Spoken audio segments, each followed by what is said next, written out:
Welcome to the First 40, the Goon Squad Sports Radio Podcast with yours truly, Puma, Black Thor, and Ice Water. How you doing, Black? Doing good, man. How about you?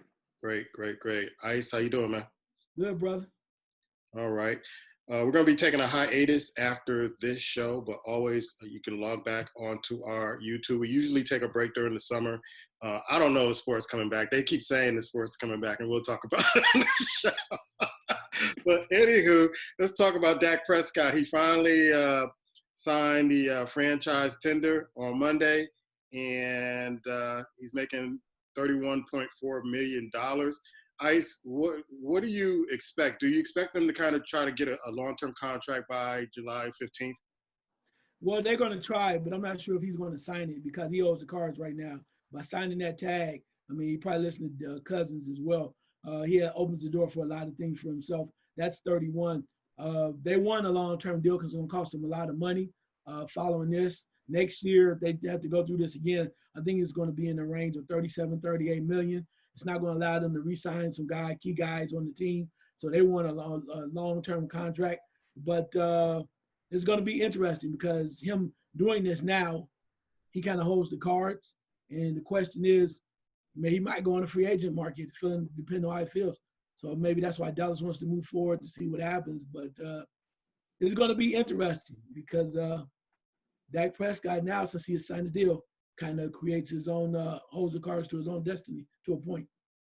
I'm kind of wondering why the change of heart all of a sudden, because he didn't want to sign this for weeks, and then all of a sudden he wanted to sign it. But what's your thoughts on it, Black?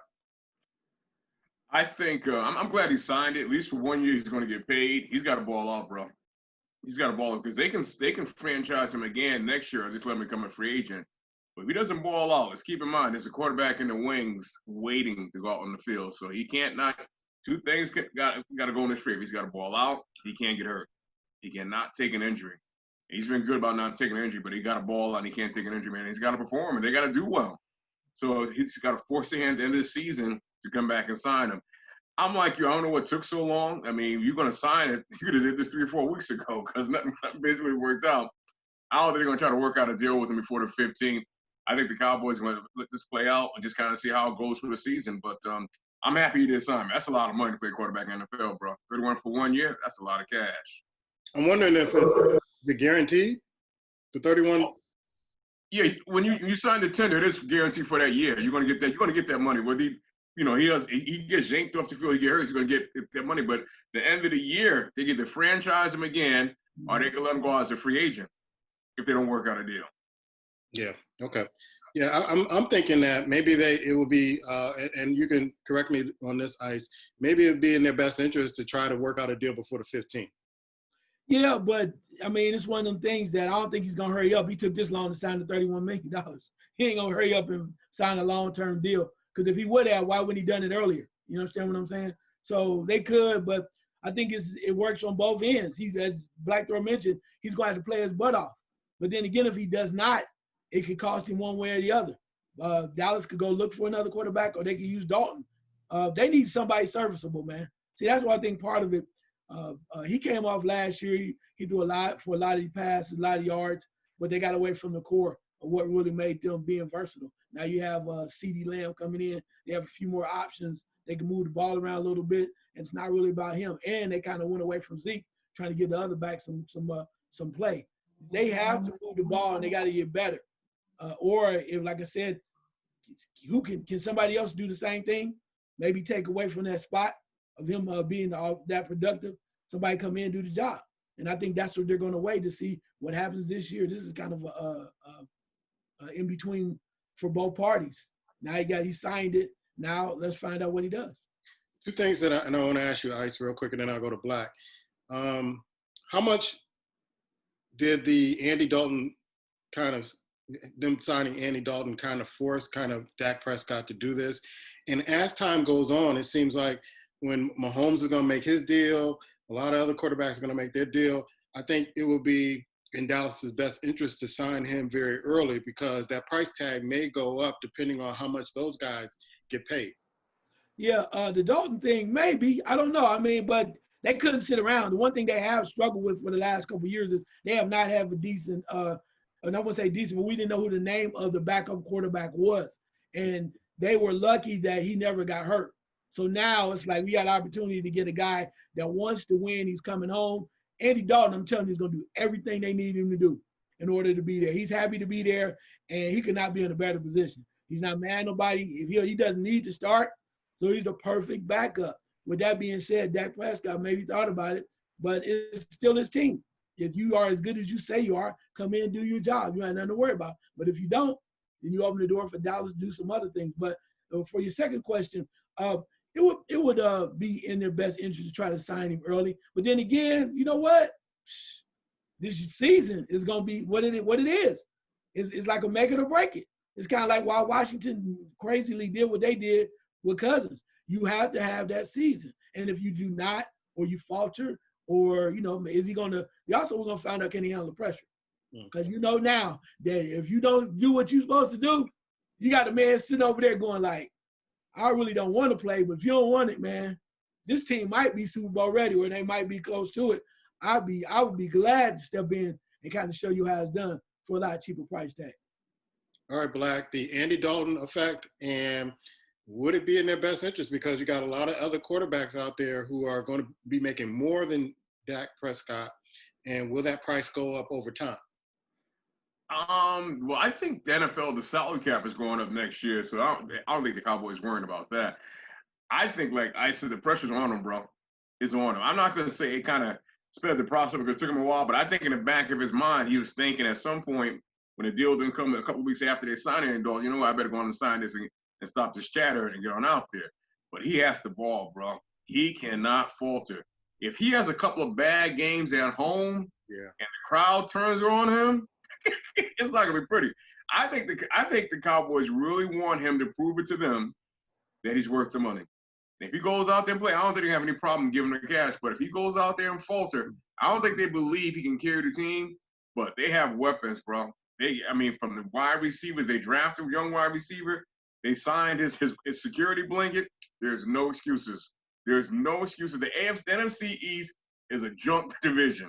There's no reason why he cannot elevate this team deep into the playoffs. There's none. What's name is basically feeling better. Zeke is feeling better. So there's no excuses. They gotta go out and ball. He's gotta play. But I want to comment on what's here about what's name Mahomes. He's not getting Mahomes money, bro.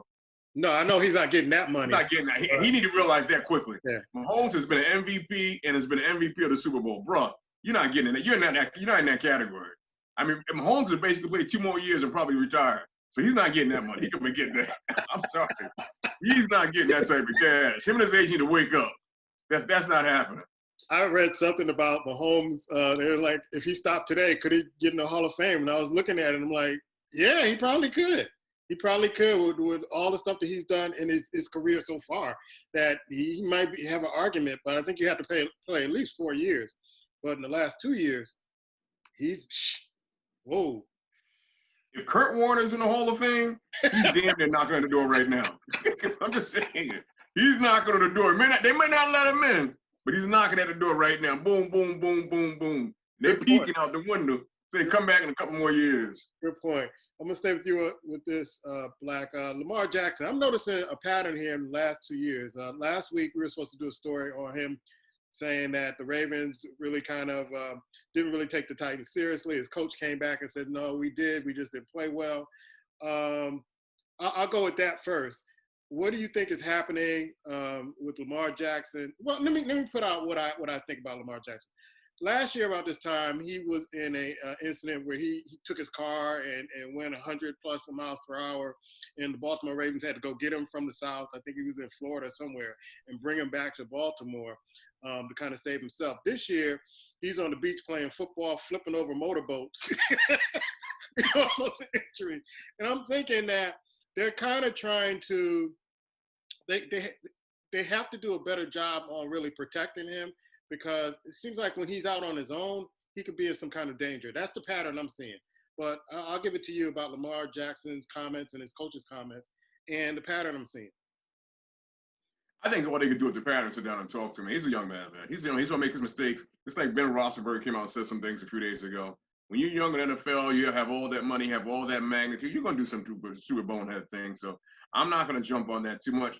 I think what he said is probably pertinent for him and some of the players for the Ravens, because they had a hell of a season. They were rolling along. They didn't see the Titans basically taking them down. I think what Harbaugh says is true. They didn't overlook them. I think when they got in the game, they got punched in the mouth. They just didn't play well. So I think they're both are kind of saying what part of the team might have felt, but the coaches probably took them serious. As the players, young players, your head is this big because you're beating everybody by such a large margin. You didn't think they was going to do what they did to you, and that's how you get beat in the NFL. That's why anyone could win on any given Sunday. But I think what he said is true. I think mentally he probably thought they looked past him. They thought they was on and they're going further, and it just didn't happen. Yeah. Ice, the pattern I'm seeing with Lamar Jackson, like the last 2 summers, I don't know. It's like they have to kind of watch him a little bit and kind of bring him into the fold a little bit to keep an eye on him when he has idle time. But this notion that they took the Titans, lightly, and the coaches saying, no, we didn't. We just didn't play well. What are your thoughts? Well, he's wilding. I mean, let's be real. He finally got that starting position. Everybody telling him how great he is. He's feeling invincible right now. I mean, everybody kept telling him how he wasn't going to make it. You had ex-general managers telling him you should be playing wide receiver. Now he's kind of got that F-U type attitude. I'm here. I'm doing it. I told y'all, put me in the right position. I'm going to flourish. And when you're feeling yourself a little bit, you start getting a little wild, like you're invincible. But I think at the same time, just need to just probably talk to him, and probably somebody that he really respects too, because I think that's going to be key. You can have people just running their mouths to him, but somebody that can say, look, young fella, hey, you're right in the cusp of really blowing up. This team really needs you. They made some great offseason acquisitions. The time now for you to focus on being the best quarterback possible and becoming the leader that needs you to be. And I think you get that from the right person, that right message, I think he'll be fine. In regards to the comments, I think they were so on such a high, they were destroying people. He was doing his thing. He was floating. Everything was rolling. They looked good. And then they're like, Tennessee, they're boring. They got one thing. They just run the ball. Derrick Henry, they got a quarterback that's not really sure. They're thinking about this and that. In their defense, they can't stop me because I've been doing this all the last few weeks or whatever. But I think the reality set in because Tennessee really focused in on what they did. Yeah. I mean, they really focused in on it. Ingram was hurt, and they said, well, okay, so what we're going to do, we're going to put more pressure on you, and we're going to force you into turnovers. And unfortunately for him, I think it was a two-edged sword because he was trying to do some things, but he didn't get a lot of help. You look at some of those receivers, they weren't getting open, and he was throwing the balls to guys that he hasn't thrown to all year. I was like, wow, he's in trouble. So then came the turnovers, and then Tennessee just kind of waxed them because they weren't ready. So granted, he could say they underestimated them or they took them lightly. I still don't think it would have mattered because the problem was a lot of the guys, the key guys that he really went to were either hurt or they weren't ready because he didn't really look at Hollywood Brown. He was throwing to like the fourth receiver because he was open. I'm like, dude, that whole game was a mess. Tennessee, they earned it. They played hard. They came in, like you said, they smacked him in the mouth. And it's like, we're this is not a scrimmage. So if you're not ready, that's your problem. Right. They came and played, they earned it, they won it, and you need to learn from that and move on. Right. Well, we'll see. I'll keep my eyes posted on Lamar Jackson. Let's see what happens next summer. The Detroit Lions ownership just changed. I couldn't believe the owner was 94 years old. And that kind of made sense because the way the Detroit Lions are operating, she had no clue what was going on with that franchise, Ice. Do you expect that this change would be the catalyst of Detroit? I talked to some folks from Detroit. They're like, nah, this is going to be the same old. But do you think this might be the catalyst for them to turn that franchise around? I don't know. I mean, and that's sad that we found out that the owner's 94 and somebody was taking advantage of that person. And so you hope so because I think if Detroit is ever good, it's going to be very dangerous. It's kind of like Chicago teams. Let's be real. If they're ever good, it's going to be real dangerous and the fans get behind it.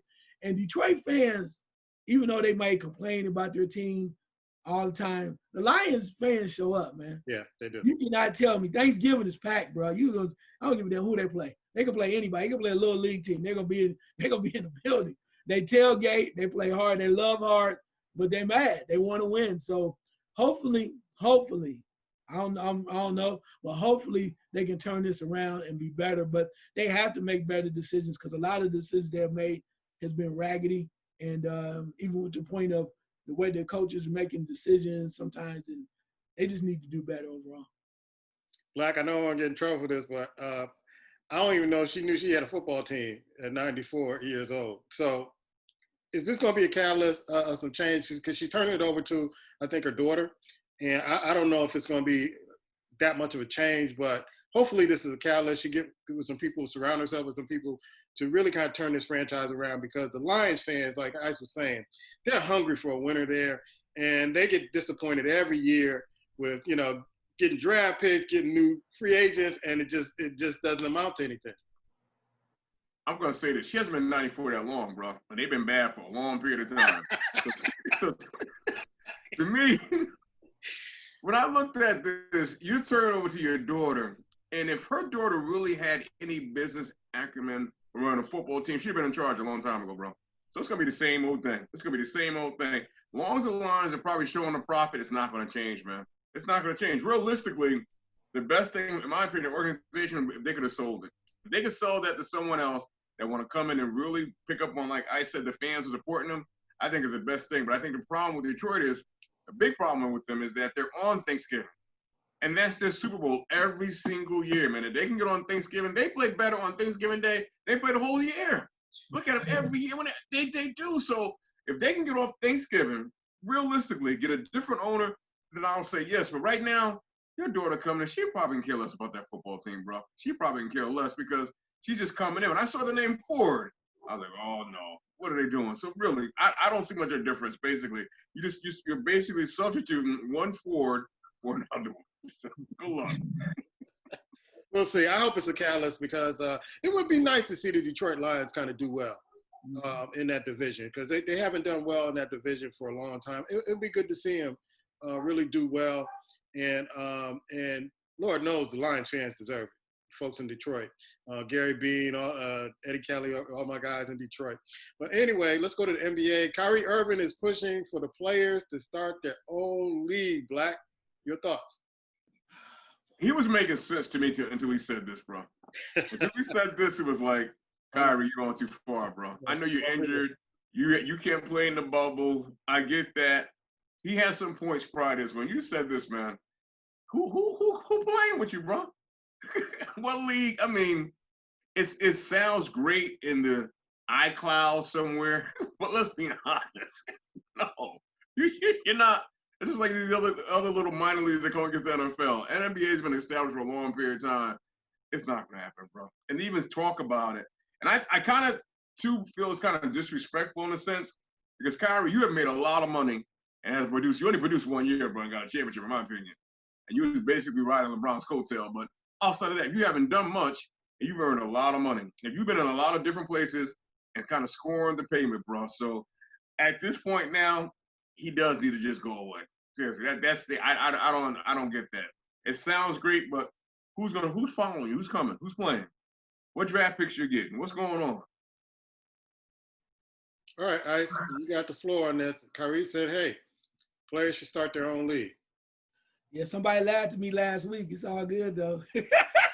But I tell you, hey, he's all over the place. What base is he on? Is he on first? Is he on third? I'm just saying. That's been his reputation. So this week, we're going to get our own league. Last week, it was like Black Lives Matter. And now, he's all over the place. And what's sad is, the point of it is, he's a talented player. He can play. But the point of it is, he's not taken seriously. He talked about the earth and all that other stuff. I'm not going to get that deep on him. But when you say, let's say, for instance, this league tries to come together, right? There's so many things involved. Who's going to be the owners? You need sponsorship. Who's going to lead the NBA as far as the sponsors and the people with all of the money to back his teams? Are these players, these millionaires, going to put the money up for these franchises? It's a lot involved. There's insurance. We talk about that all the time. There's so many factors. So many factors. And if you're making the money, yeah, you might bounce and go because you have money. You can do that. But there's so many other guys that are scrapping, just trying to keep a check, trying to get a check, and they need guarantees. One thing the NBA can do, it can guarantee you that they've been around for so long. Remember, I remember, like I'm gonna say yesterday, but it was so long ago that there was a functioning, very talented ABA league, man. They probably had better damn players than the NBA, and they shut that down.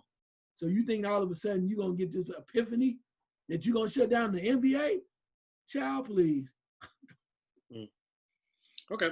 Yeah, I'm going to follow this story because there was I can't think of the movie that I saw maybe a couple of years ago where this idea came up. It was from a book. And I've been trying to think of this movie that I saw, and I'll try to pull it out, where the same idea came along with a young black man who had this idea, and there were people that were pushing him, but then it kind of fell apart at the end.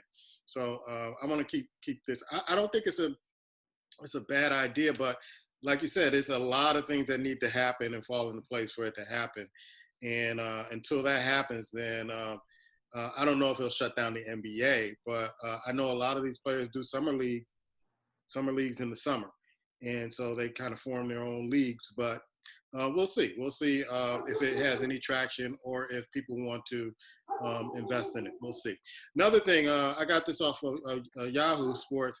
15 players who could help playoff teams in the bubble.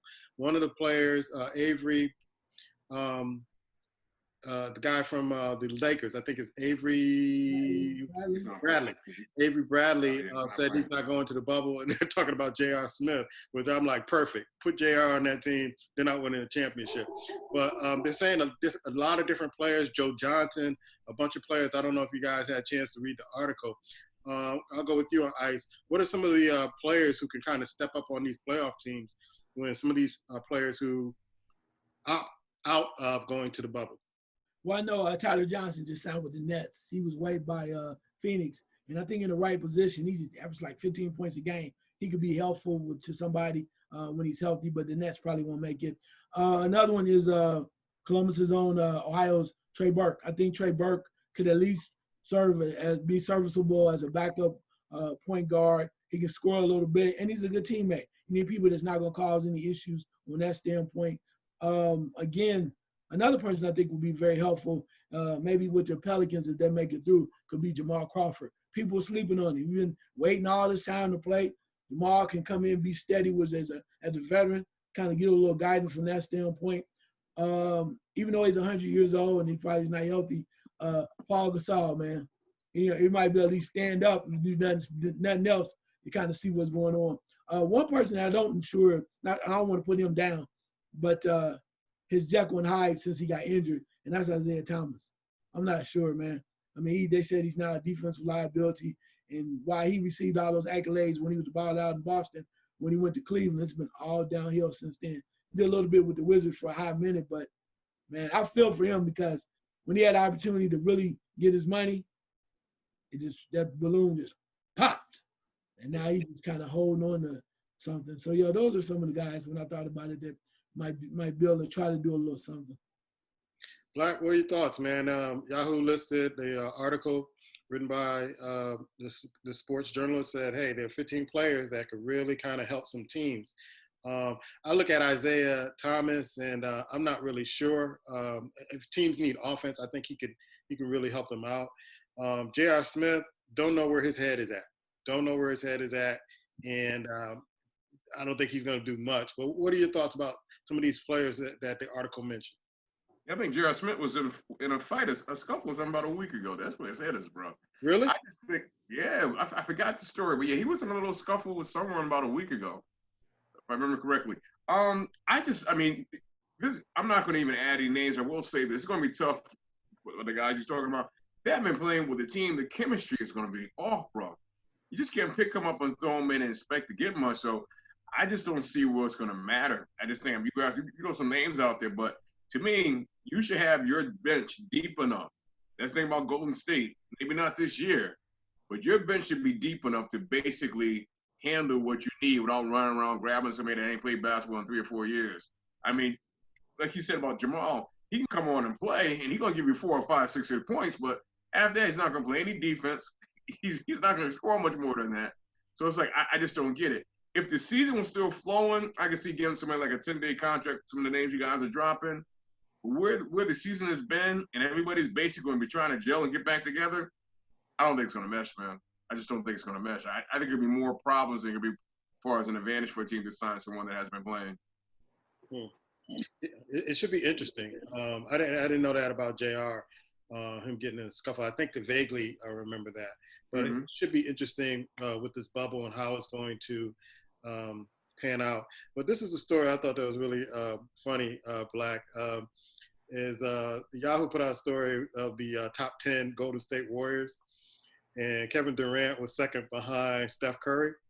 And I'm like, boy, I can't wait for the Twitter I'm in my feelings by KD. What are your thoughts about this? I don't usually like lists like that, but yeah, I don't, well, he did help win 2 championships, bro. He did help win 2 championships. So who else would you, I mean, if you really had to stop and think about it, they don't have a long list of players that that fit the bill. So he did help win 2. So I'm going to say, yeah.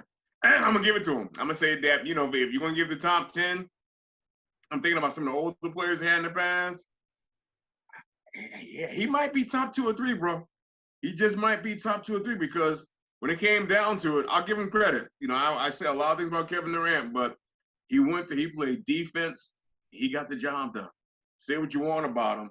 When the lights were bright, he was brighter. So, yeah, because sometimes even with you could talk about the cat, the other 2 guard that plays, he disappears sometimes, but we know he's streaky, he disappears. So I'm gonna say yeah. I mean, realistically, if I think about it, they might have a point. Well, Ice, Trail Speedwell was on there. The brother from here, Tim Hardaway, he was on the list. You had Draymond Green. I did agree with the author of the article. He said that no player in Golden State history had turned that franchise around more than Steph Curry. Because before Kevin Durant, Steph Curry was the man there and still the man there who really kind of lit up Golden State, and they kind of built an offense around him, their style of play around him, the small ball and the three-point, just going up and down the court. And so I have to agree, he was number 1 and Kevin Durant was number 2. But what are your thoughts about the article? I mean, are we talking about all time or what are they talking about? All time, yeah.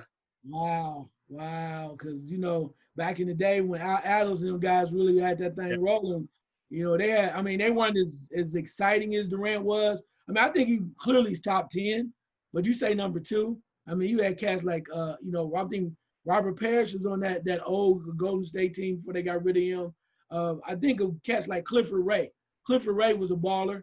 Rick Barry was a hell of a baller with Golden State back. I think he was on the list too. Yeah. So I mean, modern day times people usually go off of what they know, right? And that's why the same reason why we talk about greatest of all time. First thing come your name is Jordan. You don't take down say they ain't gonna think about Bill Russell. All they say is he had the best team in the world. They don't say the fact that he was 6'9", dominating the 7-1 center and handling Wilt Chamberlain, giving him the business. He can play power forward and center. So I think people really go with what they know and what they're comfortable with and what they have seen. So I'm not mad at them, but I think they really, I'd have to see the list, but I think they need to pay homage to some of the other cats like Clifford Ray because they really were a team. And then you think about that too. One thing I like about them, not take away from the modern day Golden State Warriors, is the fact that they had an African-American coach who was unheard of back in the day. And they were getting it done. And they won championships going up against Boston with their own African-American coach with K.C. Jones. So it took a lot. They're already fighting a lot. And for that team to roll out like that, they were very good and very well. There was a very cohesive playing type of unit. Like I remember your brother, I think it was your brother or you had a poster of Phil Smith from the Warriors. Yeah, that was one of my favorite players. He wasn't on the list. Yeah. Top 10. You need to send us that list, man. I need to see who's on that list. Seriously. Okay. I think I sent you the link. So yeah, there's some players on that list that deserve to be there, but they're more modern than the ones back in the 70s, the players that we knew. Black, you wanted to say something? No, I was going to say they have a history of some good players, but I think when you look at totality, what those players accomplish, and that's what this list is probably looking at too. I'm not saying I agree with 100%. When you look at the impact that he had on that franchise, it's hard not to put him in the top 5, bro. I hate to say it. And I'm not comparing him to some of those players because I don't think he may have been as good, but the impact that he had for 2 years while he was there, I can't dispute it. I just can't dispute it. Yeah. All right. Just another stories real quick. Jamal Adams wants to trade. Ice. They were talking about teams like Dallas. They were talking about Carolina for Jamal Adams. What's going on with the Jets and Jamal Adams anyway? I don't know. All I know is the Jets have been in flux for a long time, and particularly with when they got the coach who was / general manager for a minute from Miami. It's been crazy. I mean, I don't know. We'll just have to wait and see because every year is a new year. But you just have guys trying to run from them and get the hell out of there. I remember when they got rid of Anderson. Was it Robbie Anderson? Was the wide receiver that left and went to Carolina or something like that? That left. I can't think of his name. But anyway, yeah. But so people have been trying to get out. And you got Le'Veon Bell just kind of chilling because he got his money. So I think everybody's just like, pins and needles. But I don't know. Adams sees the writing on the wall. He's trying to get out.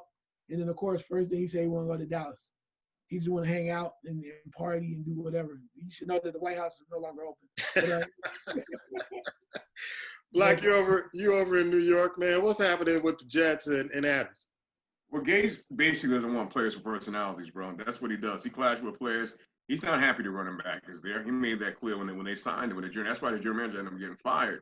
But he doesn't want players that have personality, and this cat has a personality. But I will say this is Jamal Adams. I mean, I think he's in his third year. Bro, you're in New York City. Actually, New Jersey, whatever, but you're playing for a New York team. You need to play that contract out because you're going to shine New York. You're one of their better players. Play that contract out, force them to pay you more money, and basically ride off some notoriety, bro. Because you can go to another team, it could be the Cowboys, whatever, you're just going to blend in.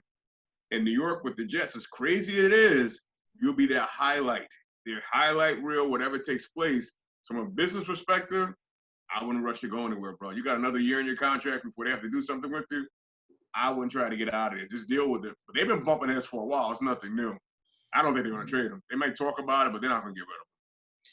Yeah, because it sounds like he might even sit out if he doesn't get traded. So there's some talks about that. There's another story. The Bengals owners back in 2017, I thought this was an interesting article, Black, begged the team not to take a knee.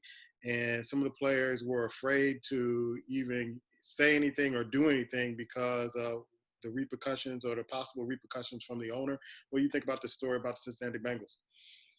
You know, the more and more, man, that we just go with this, you see more men being moused, bro. You see college players. Look at the college player that took on the head coach at Oklahoma State. Just came out and said something. He's not getting paid. They could yank his scholarship, a lot of things, but he just stood up and be a man. I don't understand Cincinnati Bengals players. You afraid of what? What are you afraid of? The man is literally begging you. You afraid because he's begging you? I just don't get it with brothers, man. I don't understand it. If you felt that much for the cause, short of him putting a gun and a bullet to your head, get on a goddamn knee. I'm sorry, man. I don't even want to hear about this anymore. I'm tired. It's a bunch of people now. What if? Well, I could have, bro. If you didn't take a knee, I don't care what team you played for. We all know who took knees and we know we didn't. Shut your damn mouth. It doesn't matter anymore. You chose not to be part of it. Don't come now. I don't want to see it, and I don't want to hear about it. He begged. You was afraid of what? Because I guarantee you, once you come out of that stadium, you're driving down the street. You think the cops care if you play for Cincinnati Bengals? You think they care? I'm done. Yeah. Ice, this is by your way, man. When this story came out, what were your thoughts about this, man?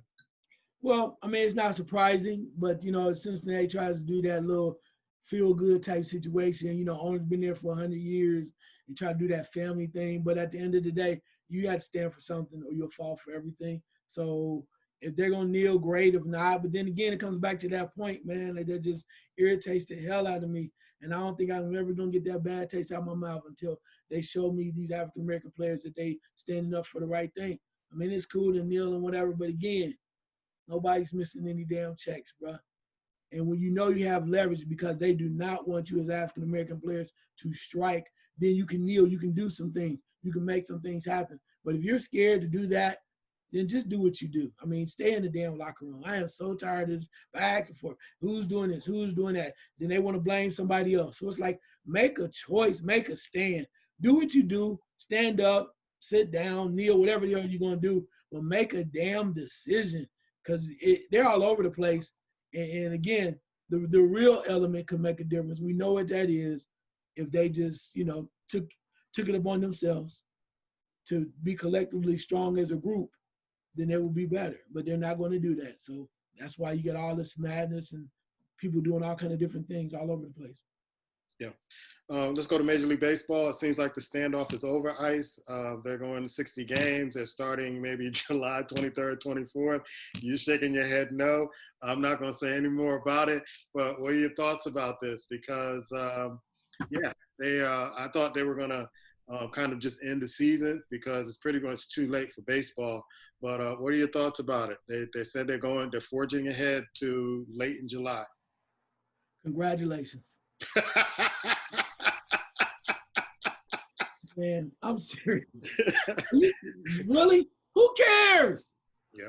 Picho talked about it. She's raising her grandson because he wants to be a baseball player, and I think that's admirable. It's something that, I think he's a good kid. He's going to do well. But this sport has to realize that when you're lower on the totem pole, you're not the catch me out. You're not the sport that everybody is really excited about. And now you split your season in half. Who cares? I think it really came down to this. They're like, look, man, if we don't play, you don't make any money. Players don't make any money. So we better hurry up and do something. So we can sit here and bitch you and complain, but that calendar is flipping. It's almost 4th of July. And then if they bring anything back, y'all lost. Hell, I'm going to just tell you, laugh if you want to, but damn it, horse racing was on fire last week. Yeah, last week. My state, people like, click, click, click. They was betting. They're like, oh, sports. Nobody understands. They made money. They coming back again. They hitting you. So all of these different things. So baseball, I think, finally got a reality dose and said, we're running out of time. We're running out of leverage. And nobody's starting to really give a damn. So if we're going to make a little money, you might as well get out here and do something because otherwise that ship's going to sail. And as Picho mentioned, you might be back in next April trying to find out where the fans are. Yeah, out of all the sports, horse racing didn't stop. It just didn't stop. It kept going. And I was flipping the channels, the sports station, I guess by habit, and saw some horse racing. And then I saw in the corner it was live, Black. I'm like, wow, they haven't stopped through this whole pandemic. But baseball's back, Black. You get to take naps. Forget about Williams ready, baby. That's what I don't understand. Because baseball makes most of their money, I believe, if I'm correct, from people coming to the game, the revenue of people coming to the game. Now, in a lot of these cities they're going to play, they're having the virus spike. So they're not going to be able to kind of play with people sitting in the stands watching. And I just don't understand it. I think in a way for their business is a good idea to play, but they should have been on the field already, bro. If they was going to seriously play, they should be on the field already. They should have worked something out. They should be on the field at the beginning of this month, in my personal opinion. Playing somewhere, if it's not in front of everyone, just pick a park, pick something where you can play some games. But that's 60 games. How are you going to play 60 games at the end of July? What are you going to be playing baseball? Thanksgiving? When the World Series going to be? Christmas Eve? Yeah. I don't understand it. I think they're going to lose a lot of money. I think that's why the owners are fighting this season, and I think they're gonna lose a lot of money. I think it might even stop before they even get halfway point through the 60 games because you don't have the fans in the stands. I don't know if they're trying to recoup from advertising or anything, but I think once they start losing a lot of money and that is more, the cost benefit is on the wrong side. I think there's going to be like, you know what, this is not worth it, and let's just scrap the season. Which that's why I thought they were going to kind of scrap the season anyway, because the players may be getting paid, but the owners, no. They're just giving money away at this particular point. They're not making any money at the box office. So that's my personal opinion on that. But let's get to the story about the Yankees. The Yankees are maybe caught up in the scandal, Ice. So I said this about Houston. I said this about teams that were cheating. If you got caught cheating, you need to pay the penalty and scrap the whole season. Even though the Yankees and the Dodgers are favored to win in this 60-game season, what are your thoughts about the Yankees cheating scandal, sign stealing scandal? Yeah, I think they should eliminate the damn Yankees from this season right now. If you gonna go the way they went out to Houston, are you serious? Yeah, Yankees gotta go too. You know, now I'm gonna bring up that later on about that Ken Griffey thing. Yes, sir. Yes, sir. I'm gonna bring that up one day. I'm gonna tell y'all about that later on this evening. But I'm just saying, baseball needs to realize they tried it like it was just Houston. Now we think it's Boston. Now we hear the beloved Yankees. Or they might have been cheating too. They all cheating, man. I was listening to somebody talk about New England, and there was a funny story about one of the former players. And then it was Ron Gronkowski was on the show, and he was talking about something. It was a joke, and it was like he asked him a question, and he was looking for an answer. Somebody gave it to him. Said, "Were you cheating?" He was like, "Nah." And they said, "Were you cheating?" He's like, "Yeah." And then he said, "Well, you know, you ain't cheating, you ain't trying." I was like, "Damn, that's the whole thing you talking about right there." He just told you what they do. But the whole point of it is with baseball, man, I think there's a lot more to it. It's like when steroids came up, everybody tried to act like it's one of the people, like it was Barry Bonds, Mark McGuire. You know that. You might put a big asterisk on everybody's forehead and stamp it because I think that's part of what it was. Now all of a sudden, everybody gonna kind of get genuine. You know, it was them Astros over there, because a lot of people hating because they won. If you knew they was cheating, like the Nationals said, all right, we know y'all cheating. It don't matter. We're going to change it up anyway. What you thought you knew, you don't know. We're going to change the signs up, and we're going to whoop you up. And that's what they did. So learn from it. If you really want to win, quit crying and take advantage of it and do it. But, yeah, so the Yankees cheated. Come on, join the club. You take their picks and bench them for the whole season. See how that goes over. You know, baseball ain't going to do that, but see how that works out. The beloved Yankees. Well, Black, if you ain't cheating, you ain't trying, and it's only cheating if you get caught. But they teach in Little League, right? I'm gonna tell you, man. Up here, you don't even hear about it. Yeah. When you said that last week, I'm like, nobody in the Northeast is talking about it. Right. But Ice hit the point on the head because they were so out there and loud about the Astros. Nobody's talking about them. And basically, you took Astros to the shed and beat them. So it's like, wow, but I'm serious, man. It's a non-story up here, bro. Yeah. When I say non, it's a non-story. You gotta look to find it. Wait a minute. Wait, Yankees cheated when?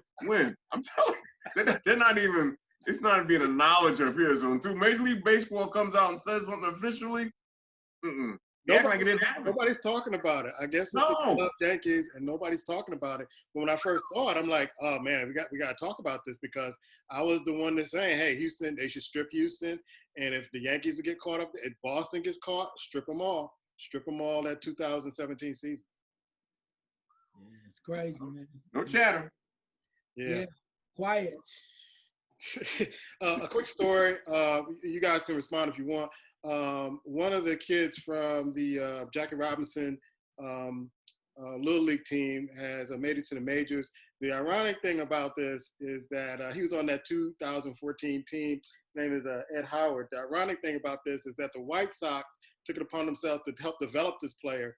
And I was watching the draft, Ice, and the White Sox went with a pitcher first, and I'm like, oh, man, the Cubs have the 16th pick. They're going to grab Ed Howard, and they surely did. They don't even need a shortstop. I just didn't think they did this to kind of put a bug up the behind of the Chicago White Sox to take a player that they developed right here in Chicago.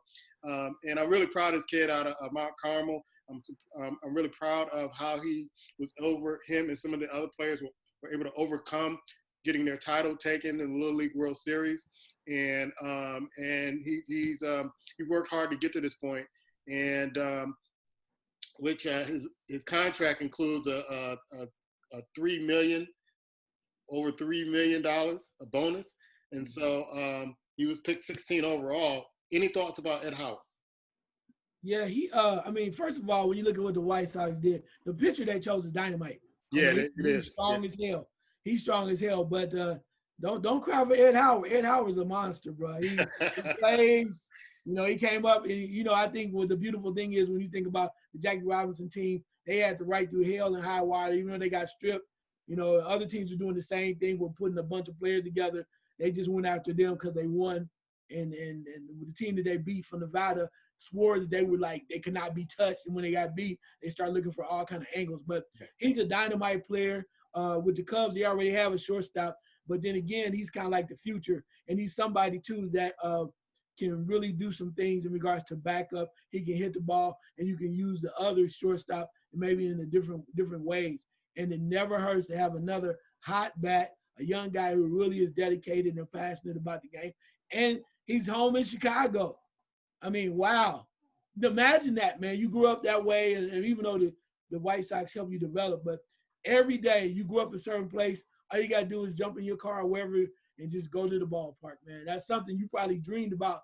If you have never seen a game there, you probably wanted to go to that game, and now your dream of being a major leaguer is there. I applaud him and congratulations, but can't be mad at the Cubs. Cubs is kind of slick with that. They up and stole them. You know Epstein over there, Theo, he know what's going on. He came from Boston. He know what's happening. He kind of slick like that. Yeah. One of the reasons why I love this story, Black, is because we don't have a lot of African-American baseball players, period. And here was a kid that the Chicago White Sox, and I have to give them credit. They have a program here where they help develop players, especially players in the city, and gave this kid a chance out of Mount Carmel High School, same high school Donovan McNabb went to here in Chicago. Any thoughts about this? I know you're not a baseball guy, but any thoughts about this?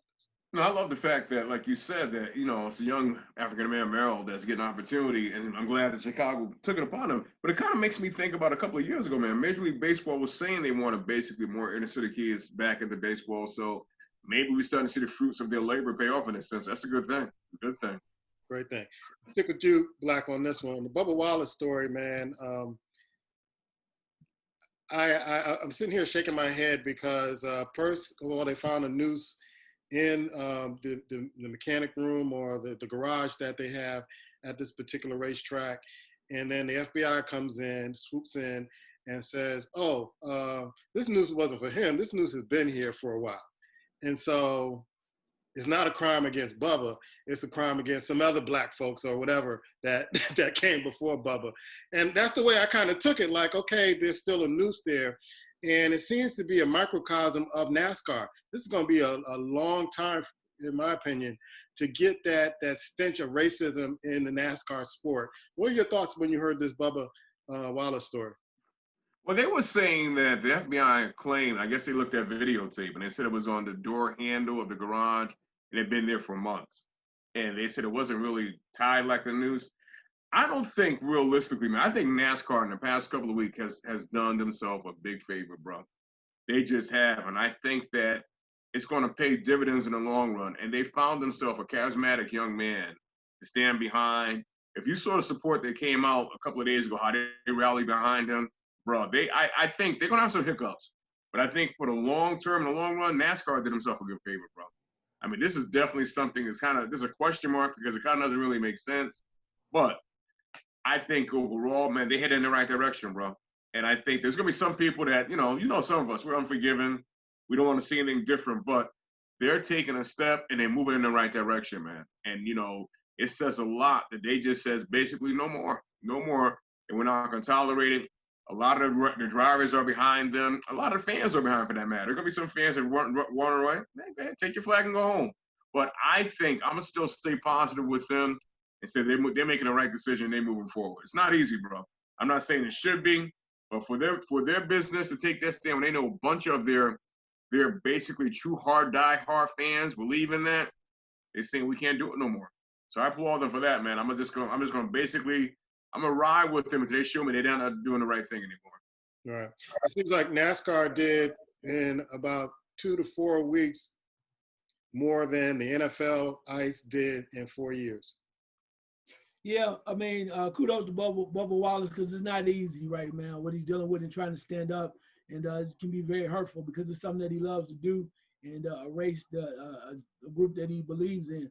But the whole noose thing, man, I find ironic. I told you before off air that, you know, the noose is there and it's like they got on the speaker like, oh, well, wait a minute, Bubba, that wasn't meant for you. You're supposed to get stalled 24, not 16. Bubba wasn't for you. But they playing it like it's no big deal. because the FBI said it's true. Are you effing kidding me? How many times has the FBI been chasing some of our so-called leaders and trapped them or listened to them and basically maybe marked them for death? So I take that FBI finding it with a grain of salt, especially in the times that we live in. But in regards to NASCAR moving forward, I'm happy for them. I think they should move forward. And truth be told, they see the writing on the wall. We talked about this before, that the audience, the demographics are changing. If they really want to have new fans, they're going to have to step outside their comfort zone. A lot of them good old boys are dying. And maybe that's not passing through to their their own children or grandchildren.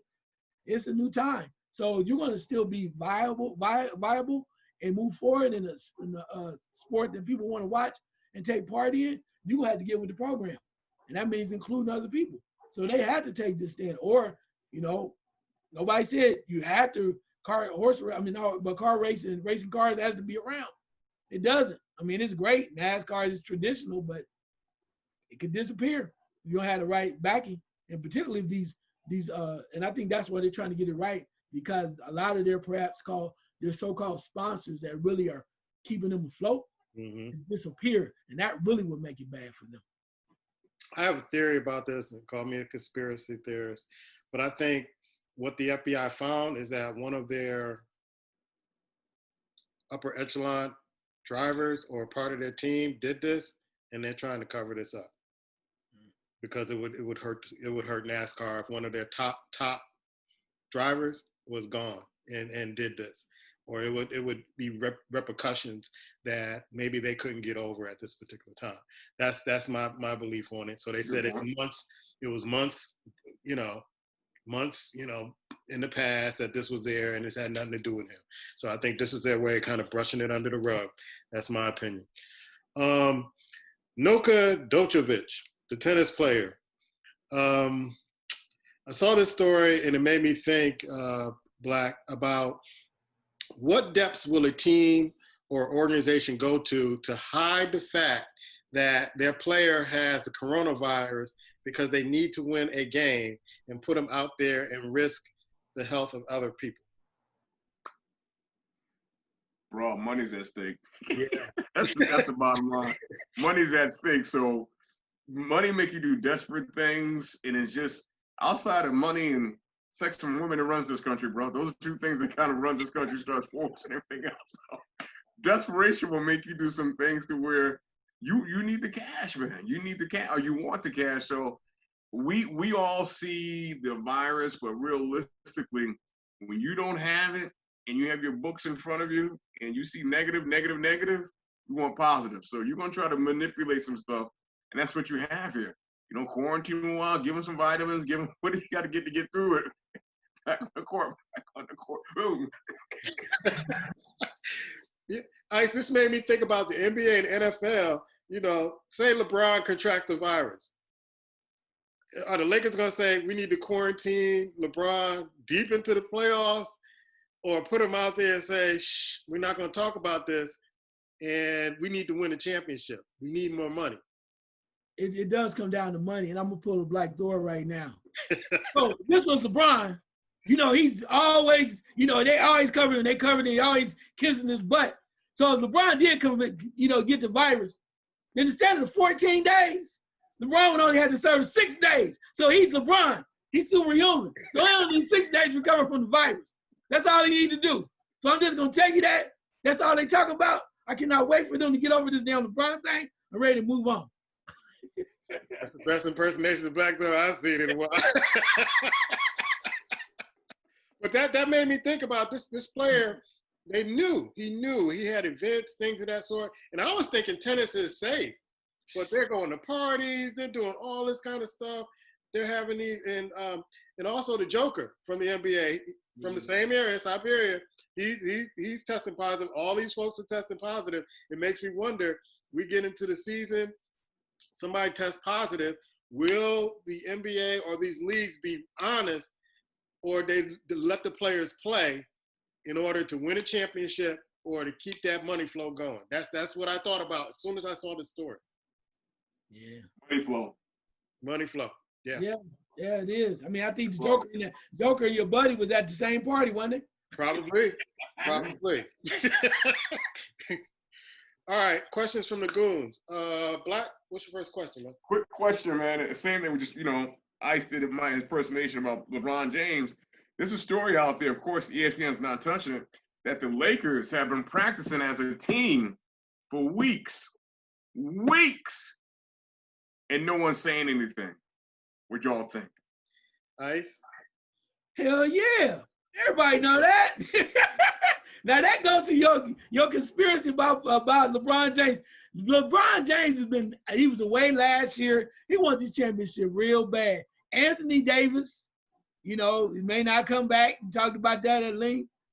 So yeah, LeBron, they've been riding. This will let you know they practicing. They were, as a team, they were caught on film riding bikes together, like a team exercise. So if they riding bikes together, you don't think they practicing together? Come on, man. LeBron want that title, baby. Yeah, to me, I keep saying that this is gonna blow up. This is gonna blow up.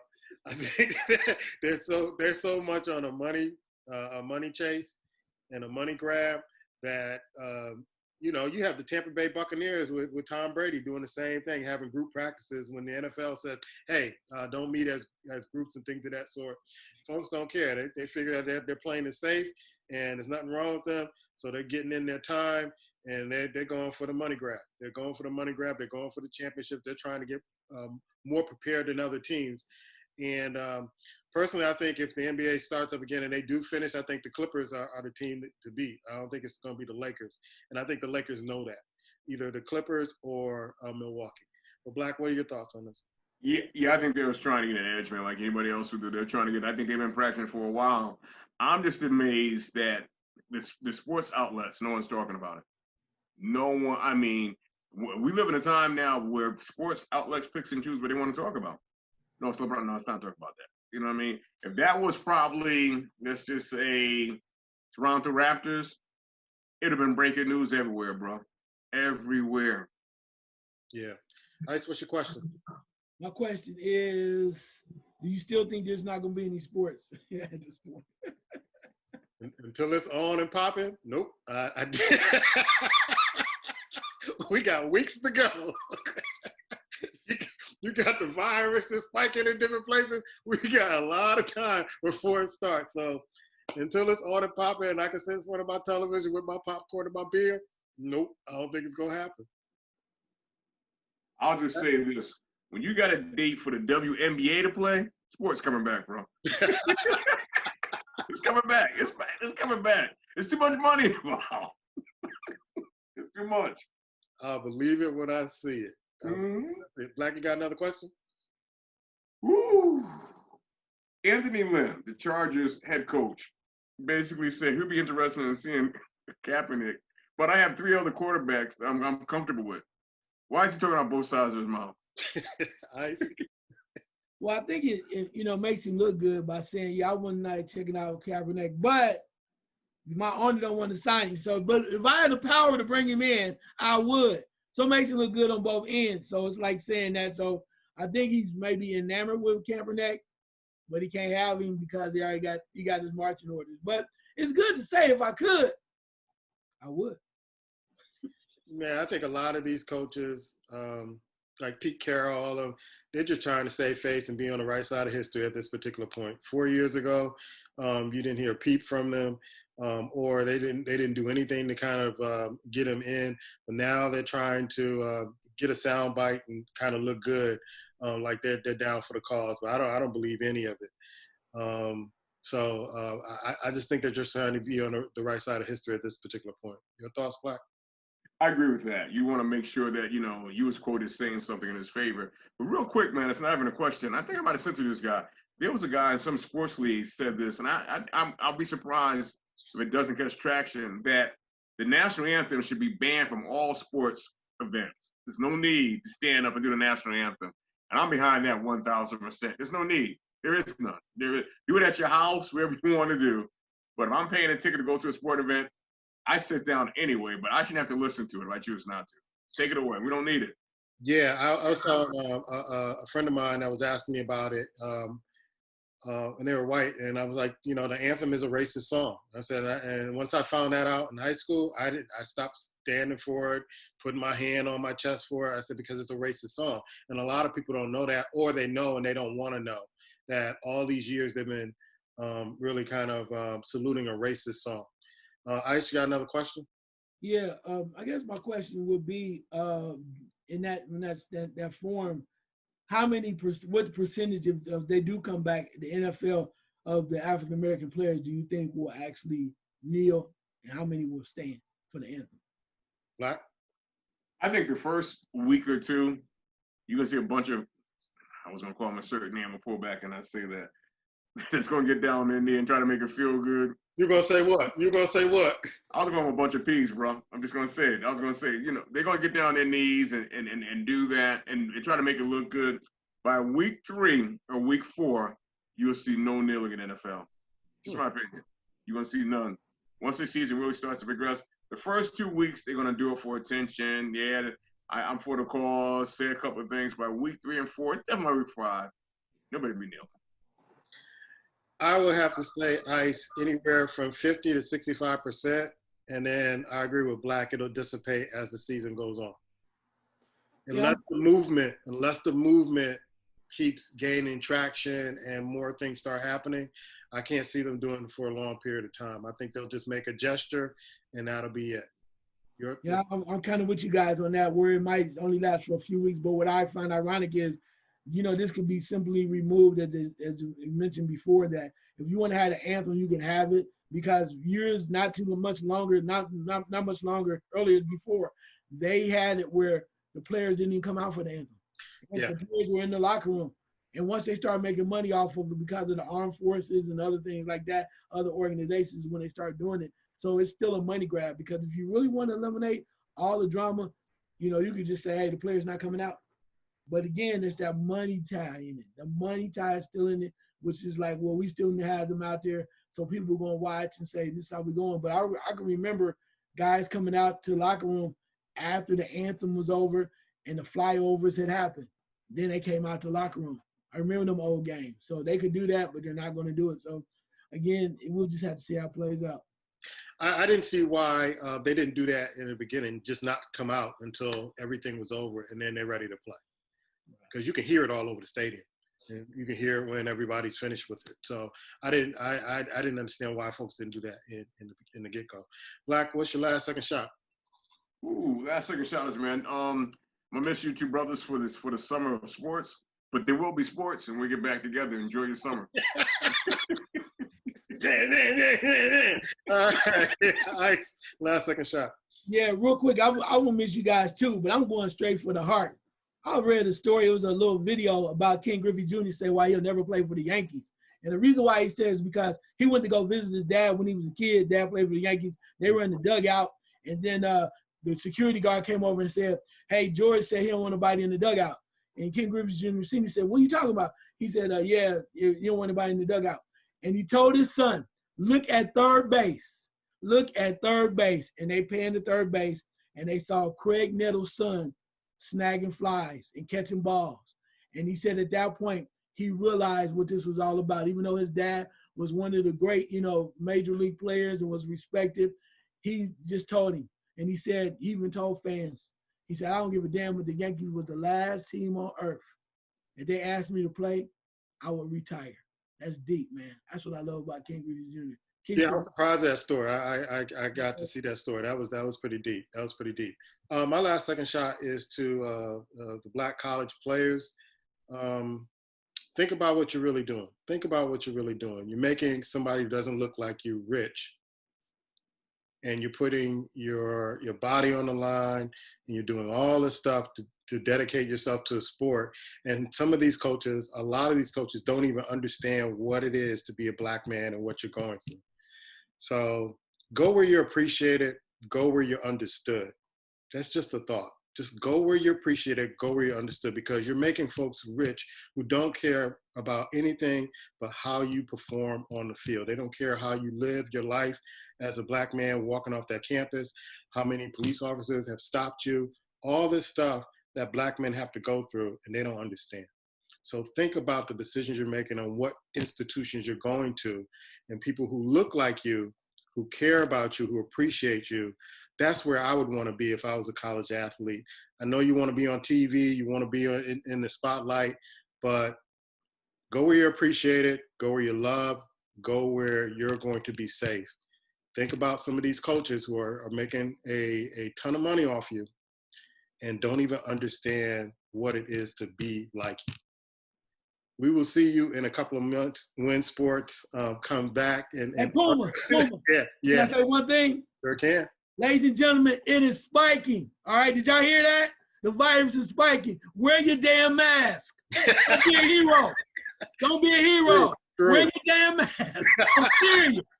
We want to see y'all back here, because guess what? I'm coming back. Wear your damn mask. Let's go. Love you, brothers. I'll see you soon. Take it easy, bro. Yes, sir.